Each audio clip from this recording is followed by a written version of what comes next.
একদিন গ্রামের একটি ছোট্ট ছেলে, মিঠু, বন্ধুদের সঙ্গে খেলছিল। হঠাৎ তার হাতে একটি ছোট্ট পাখি এসে পড়ল। মিঠু ভাবল, পাখিটা তার বন্ধু হবে। কিন্তু পাখিটি উড়াল দিয়ে পালিয়ে গেল। মিঠু বলল, ওহ, আমি তো মনে করলাম পাখি এখন আমার বন্ধু। এদিকে গ্রামের পুকুরে দুই মেয়ে, বেলি ও সোনা, ধান পেরাইতে আসল।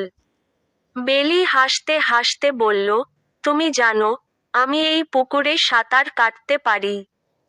কিন্তু কখনো ভাবিনি ধান পেরাইতে শিখব। সোনা হেসে বলল, ওই, তোদের মতো সাঁতারুদের জন্য ধান পেরানো কোনো কাজ নয়। তারা মজার মজার কথা বলে হাসছিল। গ্রামের আরেকটি দৃশ্য ছিল। বুড়ো হালিম চাচা গাছের তলায় বসে খেতে খেতে বলছিলেন, এই রোদটা যেন সোনালি মেঘের মতো, আমার তো মনে হয় আকাশও আজ হাসছে।